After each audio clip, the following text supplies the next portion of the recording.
સુરત પ્રાદેશિક વાહન વ્યવહાર કચેરી ખાતે ડ્રાઇવિંગ ટેસ્ટ માટે 40 દિવસનું વેઇટિંગ ચાલી રહ્યું હોય છે, જેને લઈ વાહન ચાલકોમાં રોજ જોવા મળી રહ્યો છે. તો એપોઇન્ટમેન્ટની સંખ્યા વધારવા માંગ ઉઠી રહી છે.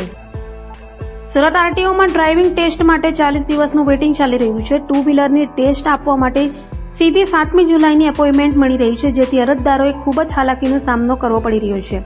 સુરત આરટીઓમાં ટુ વ્હીલરની ડ્રાઇવિંગ ટેસ્ટ માટે રોજના 275 એપોઇન્ટમેન્ટ આપવામાં આવી રહી છે.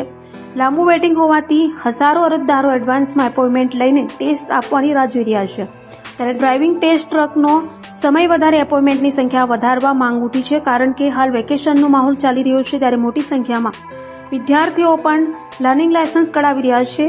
તે સાથે ઘણી વખત એવું બનતું હોય ઓનલાઈન ફોર્મ ભરવાની સાઇટ પણ બંધ થઈ જતી હોય છે. પરીક્ષા આપવા માટેનું કોમ્પ્યુટર એપ પણ બંધ થઈ જતું હોય છે, જેથી આવી સમસ્યાઓની સીધી અસર અરજદારો તથા આરટીઓમાં કામ કરતા કર્મચારીઓની ઉપર પણ પડી રહી છે.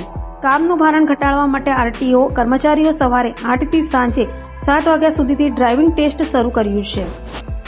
રતનશાહ પટેલ, ઉપપ્રમુખ, Surat district motor driving training school owners association. હાલમાં હાલત એવી છે કે ઘણા છોકરાઓને હાલાકી પડે છે. 40 દિવસનું ટુ વ્હીલરમાં વેઇટિંગ આવી રહેલું છે. જોકે સરકારશ્રી એમને 6 મહિનાનું કાચું લાયસન્સ આપે જ છે, પણ મહિના પછી પહેલી ટ્રાય અપાય એટલે આમ જોવા જઈએ તો 3 થી 4 ટ્રાય તો મિનિમમ અપાઈ શકાય 40 દિવસનું વેઇટિંગ હોય તો પણ જે લોકોને ભણવાનો ઇસ્યુ જે બધું આવે છે એના કારણે ભારણ વધી રહેલું છે. અહીંયા વેકેશન ટાઈમ ચાલે છે એટલે છોકરાઓ પણ લાયસન્સ કઢાવવા આવે છે, સ્કૂલના છોકરાઓ.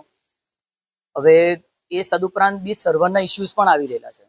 સર્વરના ઇસ્યુ માટે વારંવાર આરટીઓસી સાહેબ દ્વારા રેગ્યુલર ઈમેલ એનઆઈસીમાં ને બધે સીઓટીમાં કરવામાં આવે છે, પણ સર્વરના ઇસ્યુઝને કારણે આ લોકો પણ મજબૂર થઈ જાય છે, કારણ કે કામનું ભારણ પણ વધી રહેલું છે અને જેટલું લેટ થશે એટલું કામનું ભારણ આ લોકોનું વધશે ઇન્સ્પેક્ટરોનું. એટલે આરટીઓસીનો કોઈ વાંક જ નથી.